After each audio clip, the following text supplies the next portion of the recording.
서를 쭉 공부해오면서 1장, 2장, 그리고 3장에서는 계속해서 백성들의 죄, 북왕국 이스라엘 백성들의 죄, 그리고 남왕국 유다 백성들의 죄, 이 죄를 낱낱이 드러내시고 지적하시고, 4장 이후에서는 그 죄에 대해서 하나님께서 어떻게 진벌하실 것인가, 하나님의 진노에 대해서 굉장히 아주 엄하게 말씀하시고요. 그리고 후반부로 오면 하나님께서 그 백성들을 어떻게 회복할 것인가에 대한 말씀인데, 오늘 본문은 미가 선지자가 개인적으로 하나님을 찬양하는, 그리고 그의 믿음의 결단이라고 보면 되겠습니다. 거기 보면 14절에 원컨대 주는 주의 지팡이로 주의 백성 곧 갈멜 속 삼림에 홀로 거하는 주의 기업을 잘 먹여달라. 주의 지팡이, 영원한 하나님의 목자로 하나님의 백성들을 옛날같이 바산과 길앗에서 먹여달라. 하나님의 목자가 되어달라. 그런 말씀이고요. 그 다음에 쭉 다시 내려가서 16절에 보면 가로되 열방이 보고 자기의 세력을 부끄러워서 손으로 그 입을 막을 것이고 귀를 막을 것이다. 그들이 열방입니다. 17절 그들이 뱀처럼 티끌을 핥으며 땅에 기는 벌레처럼 떨며 그 좁은 구멍에서 나와서 두려워하며 우리 하나님 여호와께로 돌아와서 주로 인하여 두려워하리이다. 지금 보면요, 이제 하나님께서 북왕국이나 남왕국 유다 백성들을 진노하실 때 사용하신 것이 뭐냐면 주변에 있는 나라들이에요. 아수르를 쓰시기도 했고, 이쪽에 있는 모압과 암몬을 쓰시기도 하고, 때로는 애굽을 쓰시기도 하고, 옆에 있는 블레셋을 쓰시기도 하고, 또 어떻게 보면 하나님이 사랑하시는 하나님의 백성들에게 뭘 주셨다고 그랬죠? 수치. 하나님의 백성들은 존귀한 하나님의 백성들인데 주변에 있는 나라들에게 수치를 당하게 하세요. 그러니까 하나님이 우리를 징계하실 때 쓰시는 방법 중에 하나가 뭐냐면 수치입니다. 부끄러움을 당하게 하는 거죠. 내 얼굴이 빨갛게 하고 자존심이 상하게 하고 하는 것이 하나님이 사용하시는 징계의 방법이라고요. 근데 이제는 하나님께서 14절이 그거거든요. 하나님의 징계를 거두시고 이제는 하나님의 백성들을 이렇게 지팡이로 다스린 것처럼 하나님의 백성들에게 긍휼을 베풀어 달라. 그 다음에 쭉 내려가면 19절에 보면요, 다시 그런 말씀이 나와요. 다시 우리를 긍휼히 여기셔서 우리의 죄악을 발로 밟으시고 우리의 모든 죄를 깊은 바다에 던지시리이다. 주께서 옛적에 우리 열조에게 맹세하신 대로 야곱에게 성실을 베푸시며 아브라함에게 인애를 더하시리이다. 용서와 은혜. 한마디로 말하면 하나님 이제는 이 백성들의 죄를 용서하옵소서. 19절에 다시 우리에게 하나님의 그 긍휼을 베풀어 주옵소서라고 하는 하나님의 회복의 은혜를 구하는 거죠. 하나님께서 옛적에 아브라함과 이삭과 야곱에게 그리고 우리 조상들을 애굽에서 이끌어내셨던 것처럼 하나님 다시 우리에게 긍휼을, 자비를 베풀어 달라고 하는 하나님의 긍휼에 대한 기도입니다. 기도. 하나님 다시 이 민족을 불쌍히 여기시고 그 말씀이죠. 죄악을 용서하시고 20절에서 하나님께서 우리에게 다시 성실 베푸소서, 우리 조상들에게 했던 것처럼 그리하면 16절 17절처럼 그들을 한때 짓밟았던 수치를 당케 했던 그 민족들이 물러가서 17절에 보면 그들이 뱀처럼 티끌을 핥으며 땅에 기는 벌레처럼 떨며 그 좁은 구멍에서 나와서 두려워하며 우리 하나님 여호와께로 돌아가서 주로 인하여 두려워하리이다. 수치를 당케 했던 이스라엘 백성들을 하나님께 수치를 거두시는 거죠. 거두시고 주변에 있는 그 원수들, 한때는 이스라엘이나 유다 백성들을 힘들게 했던 이 원수들이 하나님의 백성됨을 인정한다는 거죠. 이게 미가의 기도입니다. 미가 앞으로 지금 사실은 미가 시대에 변한 건 없어요. 변한 건 없습니다. 63년 동안 미가 선지자가 새 왕을 거쳐가면서 백성들에게 말씀을 전하고 회개를 요청했지만 이 사람들이 결국은 안 돌아왔어요.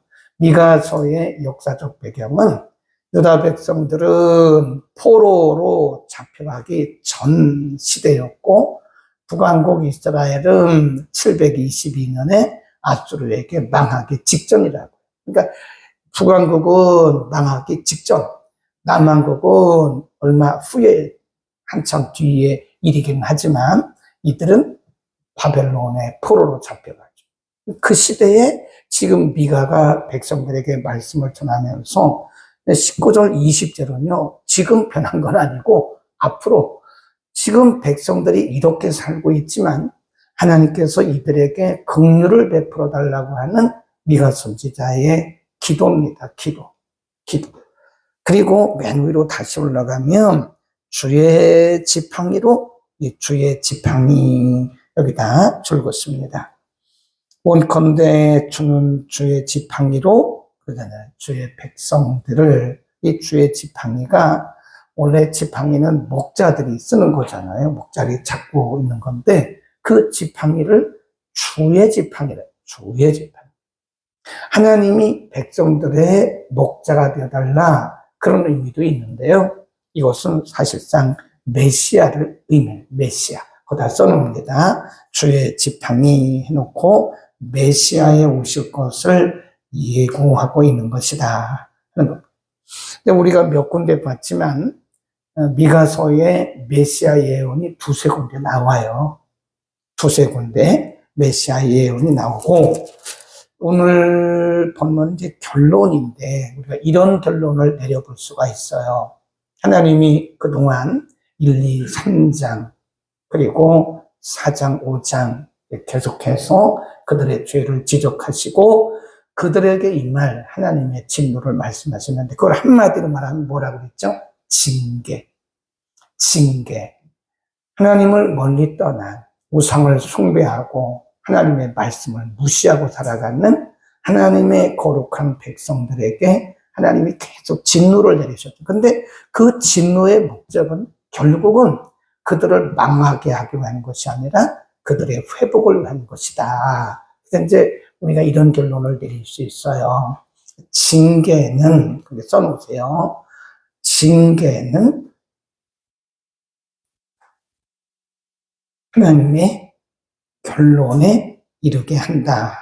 하나님의 결론이 뭐죠? 회복이잖아요. 회복. 19절과 20절에 보면 하나님이 이 백성들을 이렇게 해달라고 하는 미가 선지자의 기도지만 사실은 하나님이 그렇게 하실 것을 말씀한 거죠. 죄를 용서하시고 그들에게 긍휼을 베푸시는, 그러니까 하나님의 자비를 그들에게 베푸시는.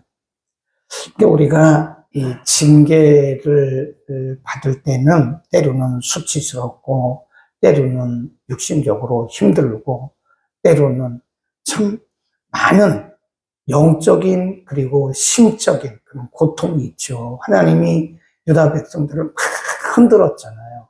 이스라엘 백성들도 막 흔들었잖아요. 하나님이 그들을 징계하실 때는 막 근본적으로 그들의 삶의 터전까지 흔들어 댄다니까요. 근데 그것이 결국은 하나님의 백성들을 위한 하나님의 결론에 이르게 하신다.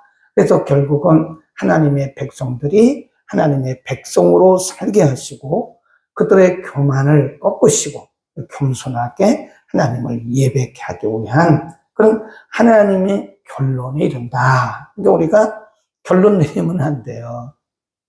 징계를 받을 때는 영적으로, 육적으로, 혼적으로 어렵습니다. 고통이죠, 수치죠, 괴롭죠. 그러니까 별 생각이 다른 거예요. 징계를 받을 때는 누구나 다 마찬가지예요. 내가 무슨 죄가 있어서 이렇지? 내가 기도를 안 해서 그러나? 이런 생각들을 하는 거예요. 또 우리가 다른 사람에게 말할 때도 징계받는 사람들에게 기도해 보세요. 이런 욥기에 보면 욥의 친구들이 했던 것처럼 우리가 징계 중에 있는 성도들에게 지체들에게 그런 얘기 하잖아요. 당신 무슨 죄가 있나 생각해 보라고. 당신 뭐 서원에 있는 거 있나 한번 생각해 보라고. 기도를 안 해서 그런 건가 한번 생각해 보라고. 근데 그게 맞기는 맞는데 사실은 그나의 과정이에요. 과정. 징계는 우리를 하나님의 결론에 이르게 하기 위한 과정이다. 과정. 그래서 우리가 그 과정을 잘 믿음으로 이겨야 되는데 끝까지 이길 수 있는 게 뭐냐면 하나님에 대한 신뢰입니다. 신뢰. 지금 미가 선지자가 그 시대에 예언을 하면서 선지자로서 그들에게 말씀을 선포하면서 변한 게 있어요? 없어요? 없다니까요. 변한 게 없어요. 아무리 그들에게 말씀을 외치고 아무리 하나님의 진노를 그들에게 경고를 하고 그들에게 선언을 해도 이 사람들이 안 들어요. 변한 게 없어요. 그러니까 미가는 하나님을 대언해서 말씀을 전하는데 이 사람들이 듣고 빨리빨리 변해야 되는데 그런 게 없다고요.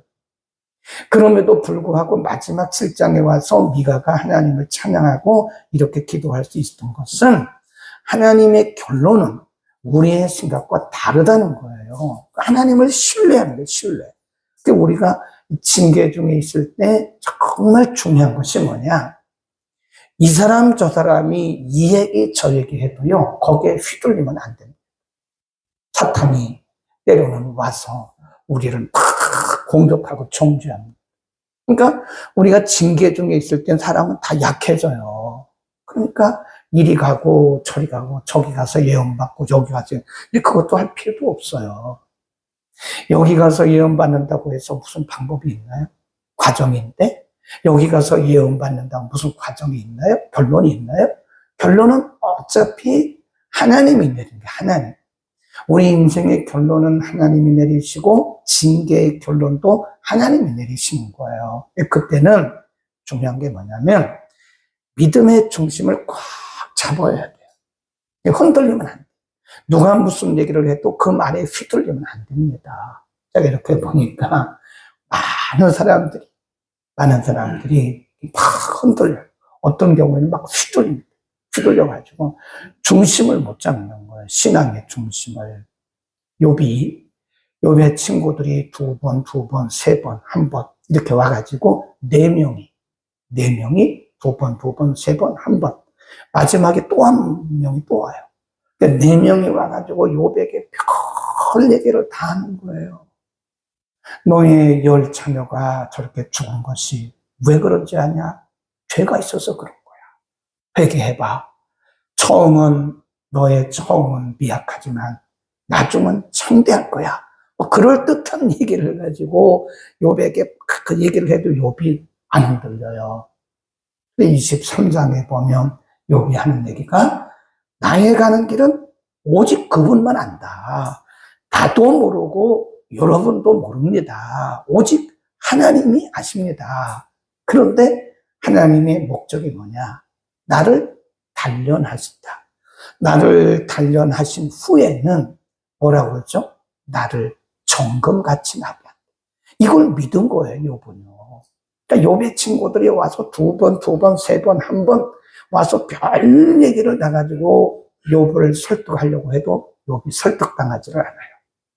욥이 흔들리지가 않아요. 우리에게 가르쳐 주는 겁니다, 그게. 그가 그렇게 흔들리지 않을 수 있던 것은 하나님의 결론을 믿었기 때문에 그렇죠. 하나님의 결론이 뭐죠? 나를 정금같이 다루게 하신다. 지금은 내가 하나님의 단련 중에 있는 거, 단련. 하나님이 나를 지금 훈련하시고 나를 재련하시는 거다, 재련. 그래서 나를 이렇게 단련하신 후에는 반드시 내가 정금같이 나온다고 하는. 또 우리는요, 우리가 징계 중에 있을 때, 징계가 아닐지라도 신앙생활을 하다 보면 이렇게 덜컹덜컹 한다 그랬잖아요. 이게 덜컹덜컹 안 하는 사람 없어요. 네? 우리가 뭐 가정적으로나 사업적으로나 직장적으로나 신앙적으로나 이게 덜컹덜컹 안 하는 사람이 없습니다. 하나님은 그런 방법을 통해서 우리를 만들어 가시는 거거든요. 덜컹 하면 우리가 그때 우리 자신을 보게 되는 거예요. 그래서 겸손하게 되고 또 한 부분이 깎아지고 또 한 부분이 깎아지고 그러면서 이렇게 아름다운 하나님의 백성들로 다듬어져 가는 거예요. 그러니까 우리가 가다가 이렇게 올라갈 때, 형통할 때 이게 축복이고 이렇게 덜컹하고 내려올 때는 어휴, 내가 이거 왜 먼저 죄를 졌지? 이런 생각 자체를 하지 말라는 거예요. 물론 우리가 회개해야죠. 그러나 더 중요한 것은 하나님이 덜컹덜컹 하면서 우리를 만드시고 다듬으시는 거예요.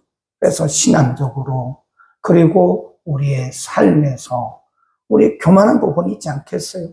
하나님 보시가 떠넘지 못한 부분이 있지 않겠어요? 그런 부분들을 다듬어 가신 거예요. 그래서 저는 그렇게 생각해요. 우리의 신앙생활에 누가 뭐래도 우리가 끝까지 갈 수 있는 것은 하나님에 대한 절대적 신뢰입니다. 아멘. 거기다 써놓으세요. 우리가 끝까지 우리의 믿음을 지킬 수 있는 길은 비결이 뭐냐? 다른 거 없어요. 하나님의 말씀 붙들고 하나님을 끝까지 신뢰해야 됩니다.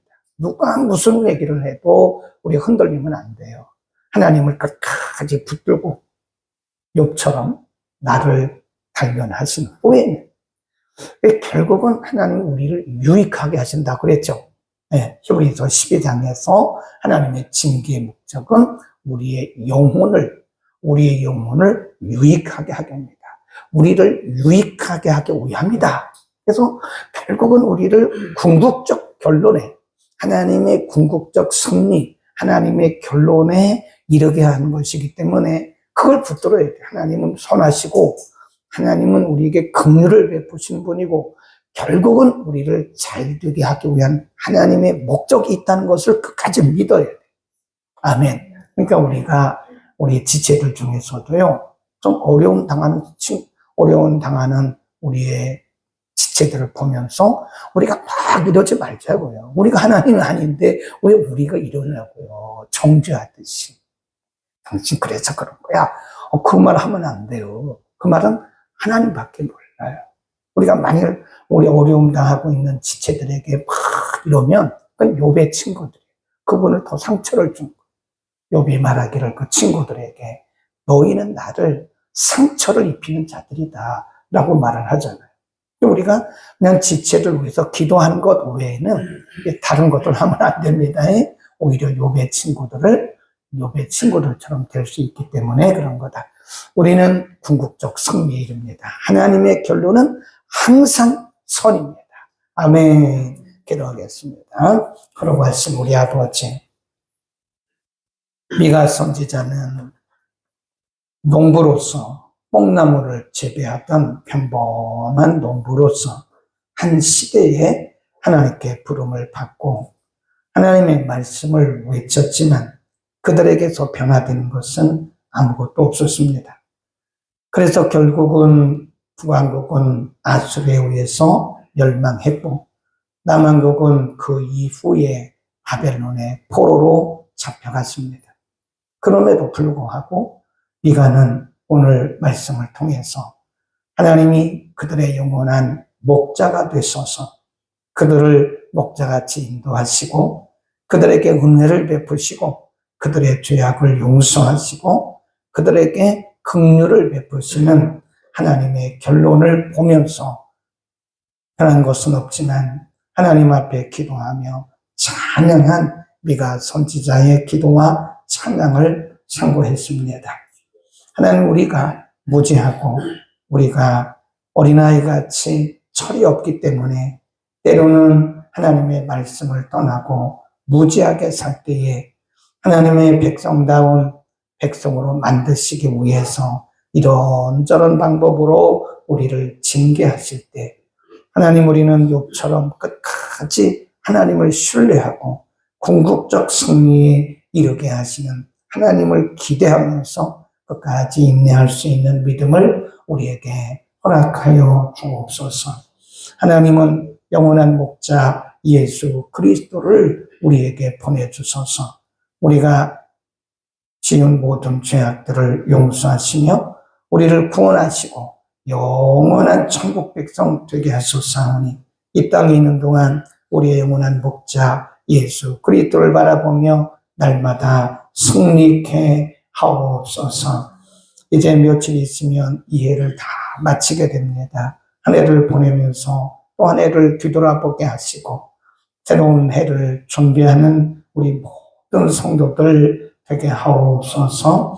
오늘도 이전에서 드리는 모든 예배들을 유치유년, 중고등, 청년대학부, 오전 예배, 밤 예배, 영어 예배 일기까지 하나님께서 기름 부어주시고 친히 예배를 통해서 영광을 받아 주옵소서. 오늘도 모든 예배를 주관하시기를 원하오며 우리 구주 예수 그리스도의 이름으로 기도드립니다.